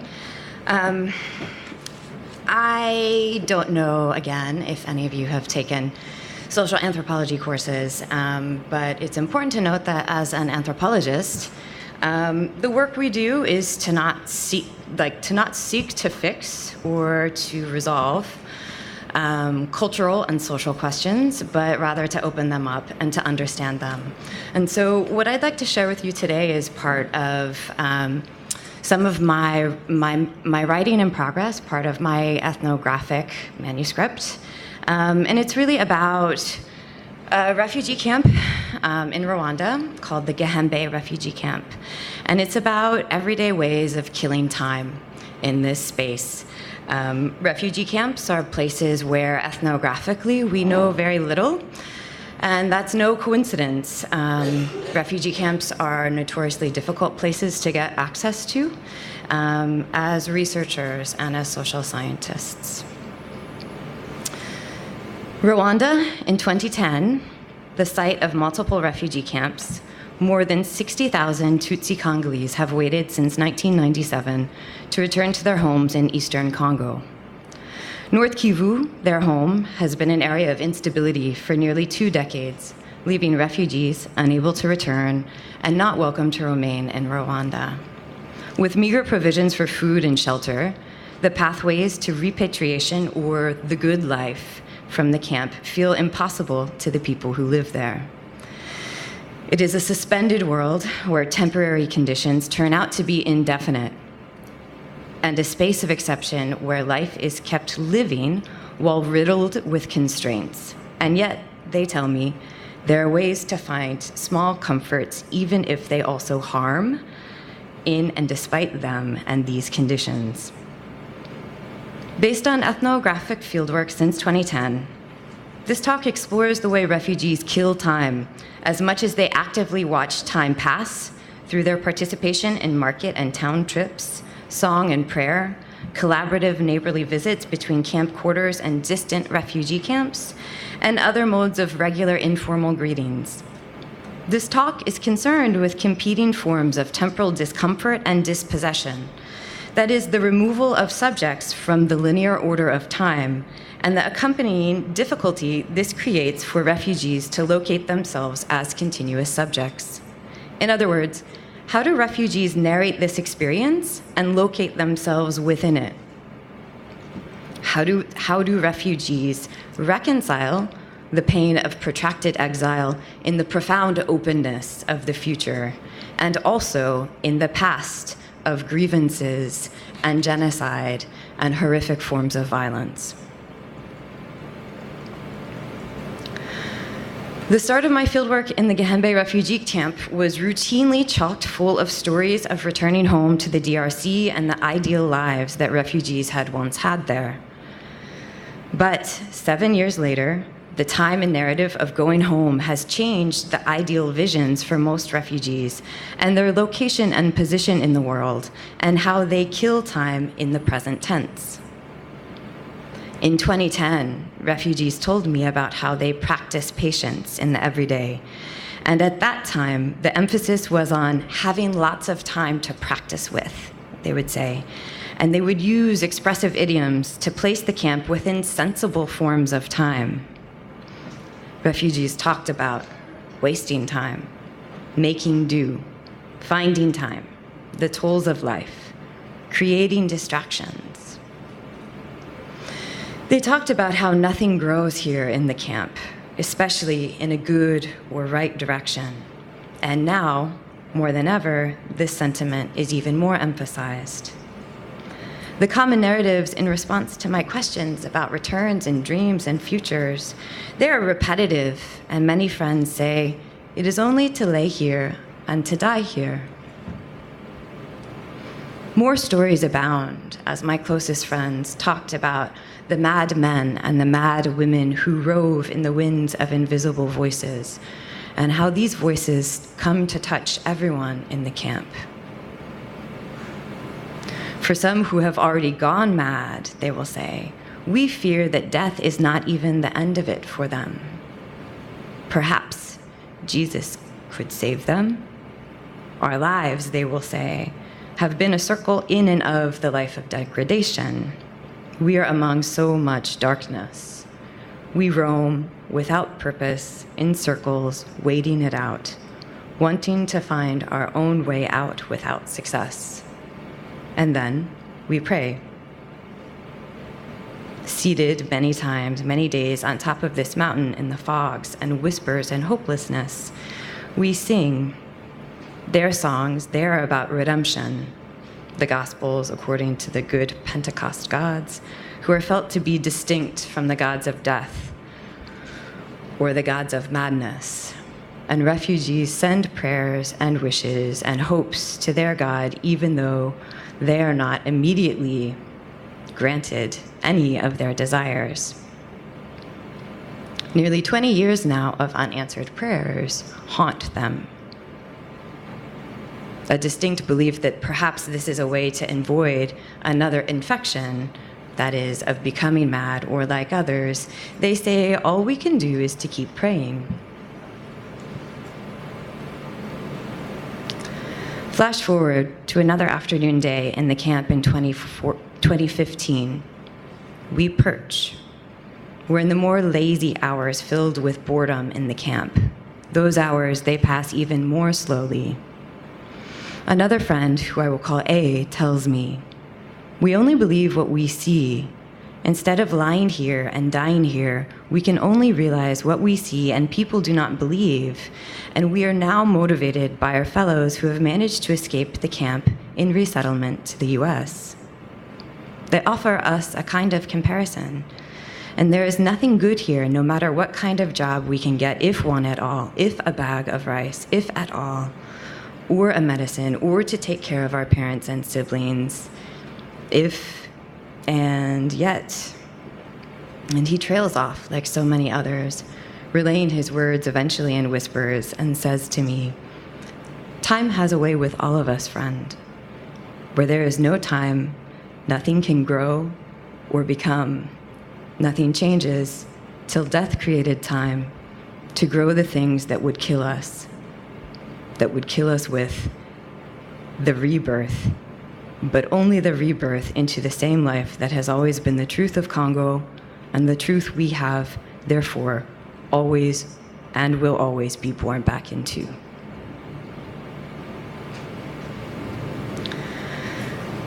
The Gihembe refugee camp has existed in a vacuum, isolated from other parts of Rwanda and their original home, and the general public, and from a larger global attention primarily honed on visions of ideal or new crises in the context of Syria or Palestine or elsewhere. What A knows well, as do millions of other people living long-term in refugee camps, is that there is no quick fix to waiting and enduring the kind of life asked of refugees living in exile, and especially for refugees living in camp contexts. These contexts demand our attention. What is the life? What is waiting? And so what does he mean when he tells me about whisperings, the hauntings, and the things that do not go away and you cannot get rid of? Another friend in Gihembe tells me, "You cannot get rid of the fact, Emmeline, that everyone is walking around the camp, wandering around, trying to create the movement of waiting." I ask, the moment of waiting, the movement of waiting, do I misunderstand you? How are they distinct? Are you not enduring the moment through small moves, circular moves, passing time, not because you want to, but because others have asked you to endure the camp life? What is the obsessive, possessive investment in not only saving life, but in preserving it, I ask? A says, movement is the incredible future for us, moving to Kigali or moving to the US. We have not had the things that allow us to make ourselves busy. Small jobs, they are no longer available. We have no more ditches to dig, no more renewal projects in the camps. There are no more rehabilitations. Friend, he leans into me.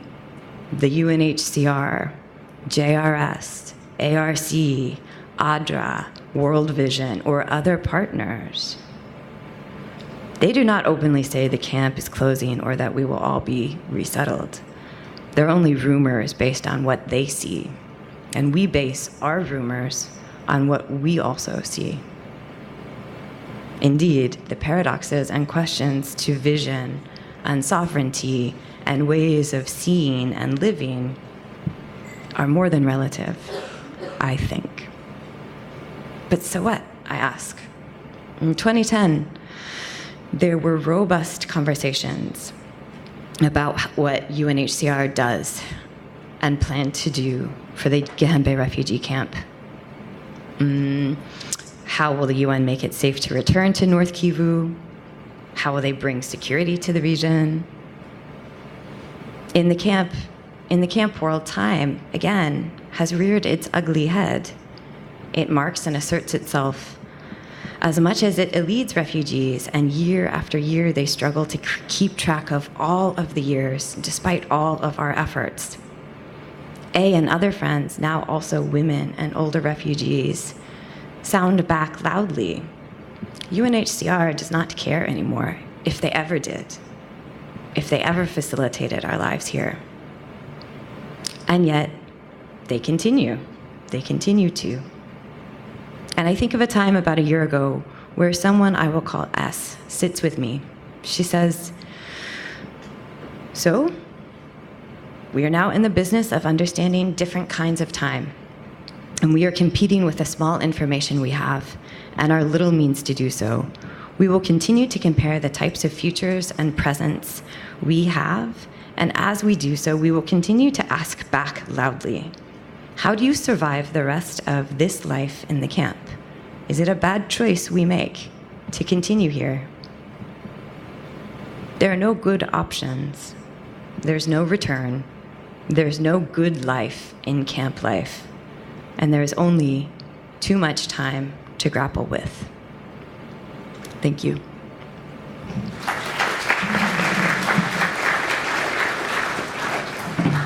Good morning. I'm going to give you 30 seconds to stand up, wave your arms around, jump up and down, and then we'll...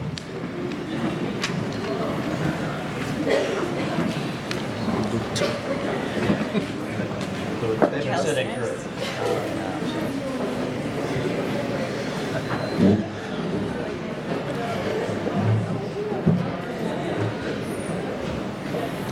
so. Okay, so I hope blood is circulating a little bit. I'm going to make 4 or 5 comments on Dr. Barnett's talk, for which I thank him very much. The first comment is that for anyone who is serious about engaging with this work, which I hope all of you will be in one form or another, it is essential to understand the larger issues, the frameworks, the dilemmas, the trade-offs, et cetera, that are involved, and to simply engage on case-by-case situations while the superstructure is ineffective is not enough. So thank you for describing a lot of the framework. Having said that, I have 4 or 5 differences of perspective. Most fundamentally, I am less pessimistic. I would say I'm cautiously optimistic about what this world will look like in 2030. The world of displacement, refugees, migration, movement of people, and so on and so forth. But it's up for grabs. And it could go into the ditch, or a lot of more positive things could happen. And it depends on people like you and really hundreds of thousands of people who want to work for a better, safer world. And as I say, I think the future is not fixed in either optimism or pessimism. It's open for informed action. A third thing I would say is that the most important outcome that I have seen in humanitarian engagement and development engagement is people not being forgotten. The healthcare may or may not be what they're looking for on and on, the technical interventions. But in my experience, the greatest horror, and maybe in this refugee camp too, is that nobody cares, nobody even knows you're there. You and your children and your grandchildren in perpetuity are going to be in purgatory. When entities connected with the larger world appear, I have found people find hope in that because they know their only hope for change is going to have to come from the outside. They don't have the tools and the power to change things in their camps and in their local situations and so on and so forth. Sometimes it can be done and sometimes it can't. So that's a tension of working in this field. But plenty of situations have improved while others have just stagnated, and that's the geopolitics and coincidence of the larger frame. But it does provide people with hope and the belief that they're not forgotten, and that is not without importance. Another variable that Dr. Barnett only slightly touched on is about advocacy, which is tied to this issue of giving people a voice who have no other way to be heard. So we have these 50 or 60 humanitarian crises. Some of them are beyond awful. And one of them is Yemen, which is probably every bit as bad as Syria, except that people don't cross borders in general. But it is forgotten, and by and large, without humanitarian advocacy, which I think will ramp up, that situation is never going to be addressed, and it's frankly more addressable than the Syrian situation is. So that is another piece of the larger role of humanitarian organizations, which is trying to bring about the geopolitical changes that are needed. And it's a truism in this field to say that no humanitarian problem has a humanitarian solution. They only have political solutions.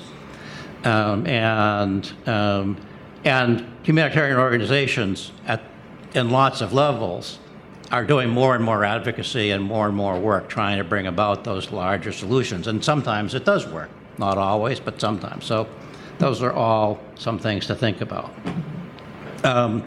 My biggest point is that the humanitarian system, as it is defined legally, is irremediably broken and cannot be repaired within the frameworks that it is positioned. If we think back to the 1940s and 50s, when the Human Rights Convention and the Refugee Conventions were all written, number one, there were about 2 billion people in the world as compared to 7.5 billion people. There was no global warming. There was 8 or 10 times more arable land per capita than there is today.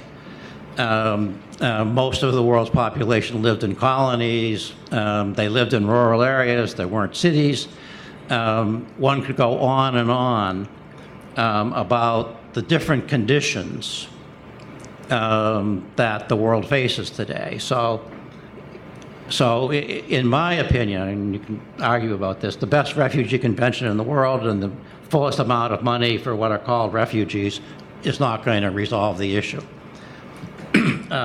The core issue is that between 600 million and 1 billion people live in failed and failing states.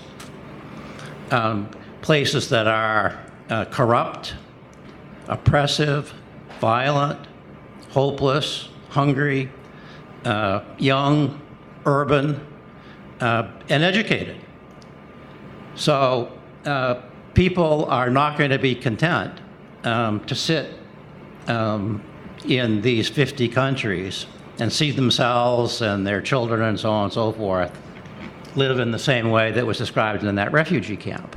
That's not just refugee camp life. That's the way 750 million people live in these failed states.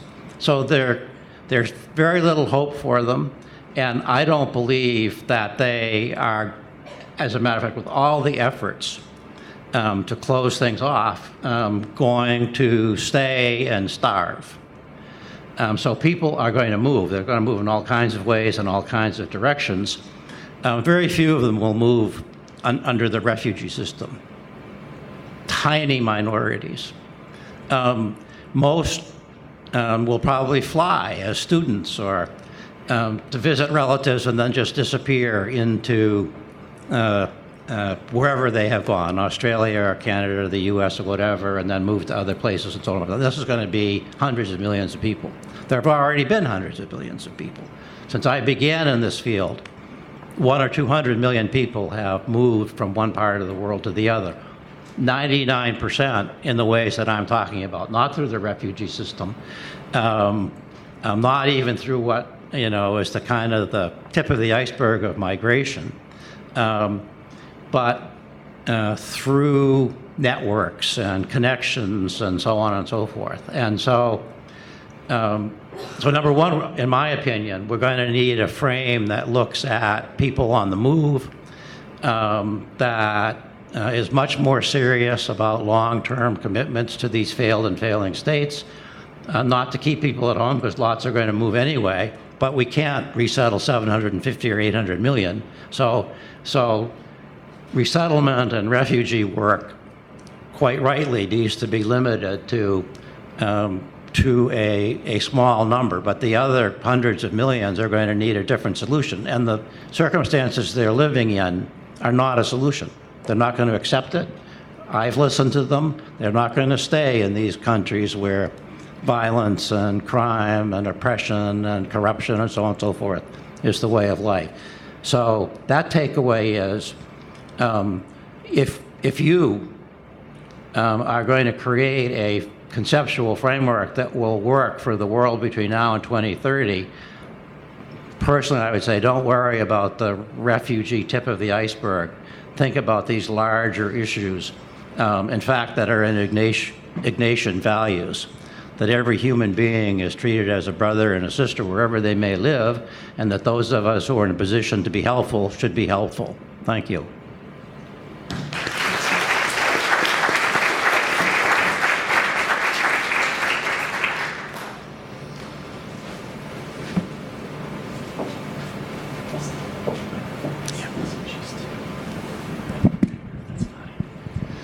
All right, so we got a late start, about 15 minutes, which does leave us then about 15 minutes because we have some time built into our schedule here. So I hope that you will raise your hands. I will pass you the microphone and engage with our panelists.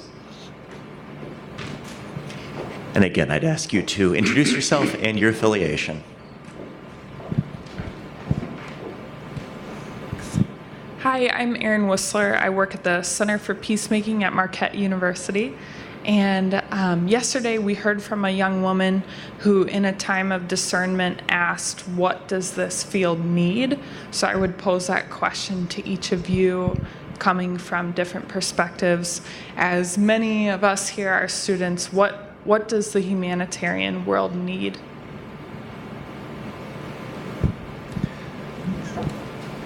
I think maybe one thing that all of us have consistently said, regardless of our different conceptual frameworks, is more compassion, more Ignatian values. I think without that, these issues are going to be very painful. Everyone's life will be very painful. Your lives will be painful. If we're not much more serious collectively than we are now about being interconnected. It's no longer a philosophical or spiritual issue, it's a practical issue. So talking about root causes, and so what, as Dr. Barnett said, what we're missing in this equation is enough compassion to really be serious about the issues. There's enough money around, there's enough talent around, there's more of that than there's ever been. So selfishness, greed, stupidity, are the core problems.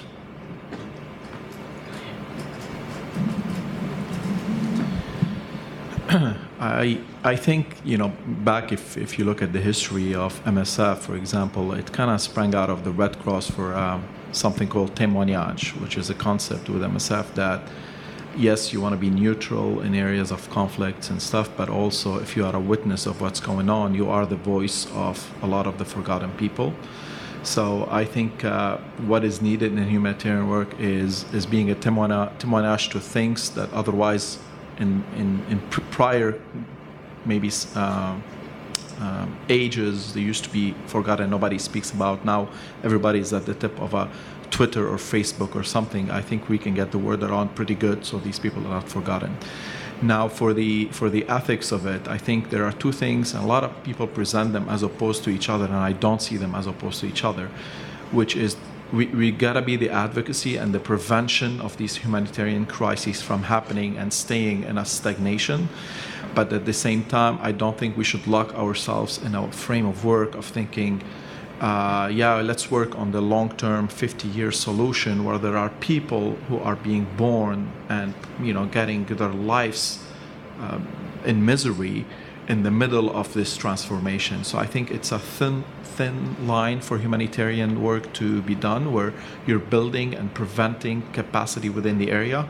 You do not need and I'm sorry if that will rub some people the wrong way, we don't need the college student to put their backpack and go there to do something that a million other people can do there. That's not what we need. You need to build their capacity in things that are lacking, whether it's healthcare or whether it's organizational and prevention of corruption, where the money goes into just corrupted systems. But at the same time, the people locked in it, I think we should be the band-aids for them until things get better. That's my perspective on it. Yeah, I mean, it's an interesting question. I would say that you really need to be more attentive to everyday life and to having an acute and imaginative sense about what you can see and who you can see. So, the huge move, or a huge move that people brag about, for example, recently, is this move from cash transfers, program transfers, eliminating sort of the way in which the World Food Program operates. But what I've seen in Gihembe camp is something of more malnutrition and something of more devastation and more disappointments. And so, having solution-oriented, driven thinking is always going to be problematic. And so what I would encourage you to do is to understand and make that your mission. What are you supposed to do? You're supposed to read. You're supposed to be able to dream, to talk to people, to listen more deeply. And the everyday gives us a very, very important, the ordinary minutia of everyday life gives us an important venue and platform for doing so. Hi, my name is Diana Ramirez, and I'm a PA student at Lemoyne College in Syracuse. My question's for Dr. Kafarani. My knowledge now is that MSF doesn't accept PAs in their missions, and I wanted to know if there's any efforts in accepting PAs and moving that forward. Yeah. So I've worked, to be honest, I'm not sure about PA versus nurse practitioner differentiation at MSF, and might need to go back. If you send me an email, I'll look into it. I've worked with nurse practitioners and what we call CRNAs in every single mission I had, and they're in very different fields, whether physical therapy, whether nursing, whether they're providers. So I know I've interacted with them, and I don't know if MSF differentiates between the two. But my guess is actually PAs are fine to be there, but I'll have to get back to you on that. Hi, I get nervous in front of crowds. I hope this question is coherent. My name is Emma. I'm a recent graduate of Fordham University's Humanitarian Studies program. And one thing I'm really interested in is how impact is assessed and the use of monitoring and evaluation, particularly in protracted displaced situations. And so with all of you having worked in the field in different ways with displaced people, I'm wondering how that has presented itself and been used, and what you think its role should be, and particularly for Dr. McCormick, having worked in the field for a long period of time, how monitoring and evaluation and learning have sort of changed, how that role has changed within the humanitarian community or industry. Well, a great question, and a fairly complicated one. First of all, impacts are measured at different levels. So at the broadest level, one is wanting to see whether advocacy is working and whether the problem is resolved and whether in one way there's been a durable solution. So if you take Hmong and Indo-Chinese refugees, you can see and measure that was a successful situation in all sorts of ways, and both the durable solutions, the resettlement, and the home circumstances have all advanced, and people are healthy and well educated and safe and so on and so forth. So that's the ultimate level. And then you just work your way down through Is safety being provided? Is healthcare being provided? Is education being provided for children?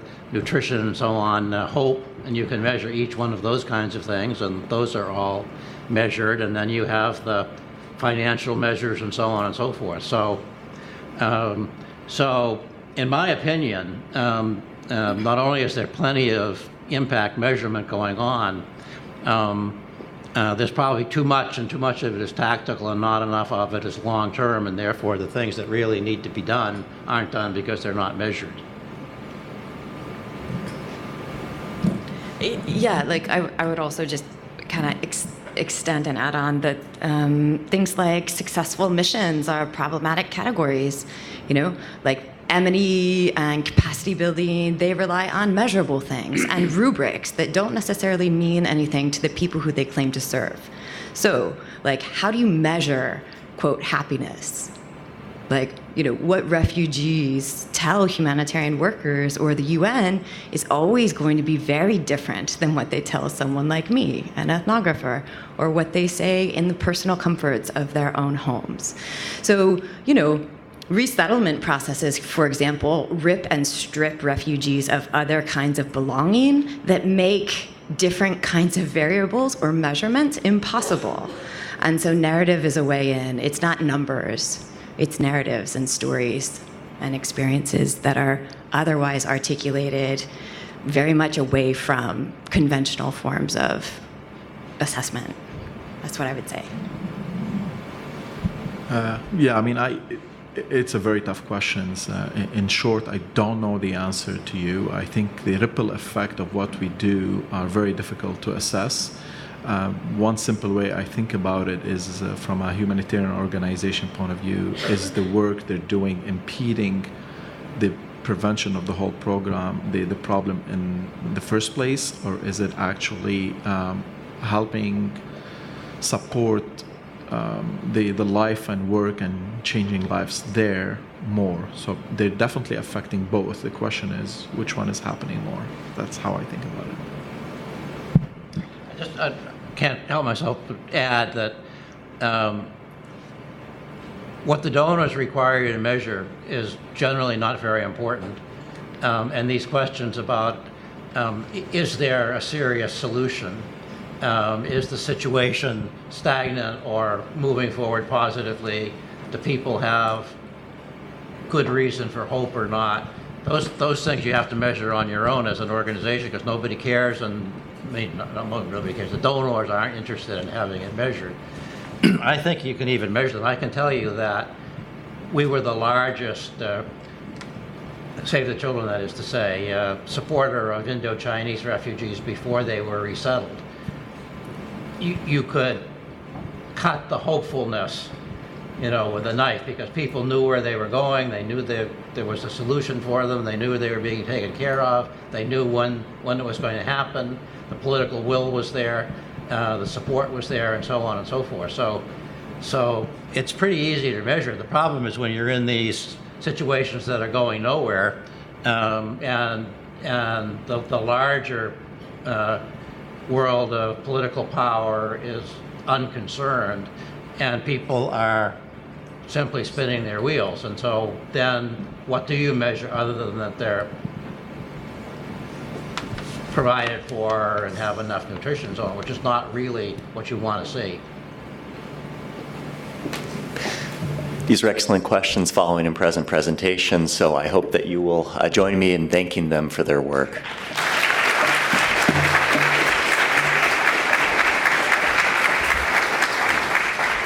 And so you'll soon have a chance to move about. I will yield the stage very quickly to Isabel Jenkins, who has a few logistical announcements.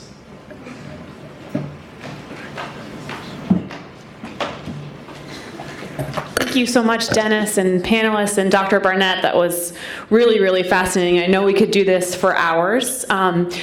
Right now is going to be a chance for you to take a break. There's some cookies and coffee and tea out in the lobby for you. And then we have community partners, both from Worcester and national and international organizations here for you to talk with about the work that they do, questions that you might have. So please browse all the tables.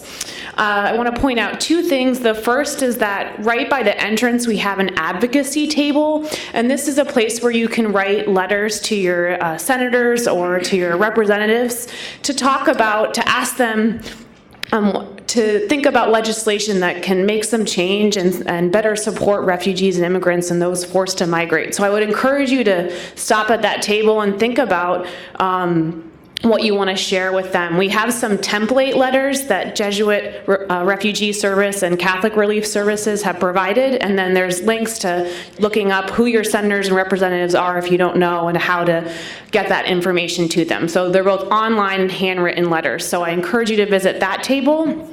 And the other thing is that please use this time to sign up for the buses tonight to go into Worcester and then for the community partner visits tomorrow. So I'll just direct you to your conference program to the last two pages, 14 and 15.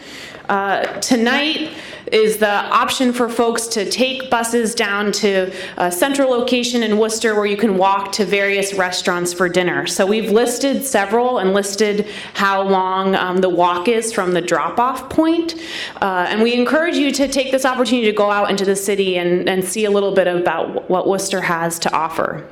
We do ask that if you sign up for the bus, that you take the bus there and then take the bus back. You're welcome not to do that. You're welcome to go out into Worcester in your own way, but if you take the bus and sign up for it, please take it and then please take it back to campus. You'll load on the buses at 5:45 right outside of Hogan after the breakout session. So do sign up for that. You can obviously eat on campus in the dining hall or do your own thing, but that's the option for tonight. And then tomorrow we've arranged for 6 local community partners to welcome you into their organizations to show you a little bit about what they do at the ground level. As I said yesterday, Worcester resettles the most refugees in Massachusetts, so our city is really a wealth of knowledge. And so look through these visits. The times that they're departing are listed there, and then you need to sign up for a bus outside at the table, at the welcome tables. Look through these, sign up for one of them. I would also encourage you, if one seems to have more names, think about going to some of the other ones. We want to have an even spread. One of the community partners will be on campus to do a demonstration, and then the other 5 are out in Worcester. So look through that and be sure to sign up for that, because those lists are what we're going to go off of for tomorrow. And I'll be at that table if you have any questions. So that's right now. Lunch on the schedule starts about 12:15, so please wear your name tag. That will get you into Kimball Dining Hall. And then our plenary session in the afternoon starts at 1:30. We do need to start that session right on time because we have the plenary session goes right into the breakout sessions, and we want to give all of our presenters enough time to share that with us. So I ask that you be back here at 1:20 so that we can be sure to start at 1:30. So thank you again, panel and Dr. Barnett, and enjoy the rest of the morning.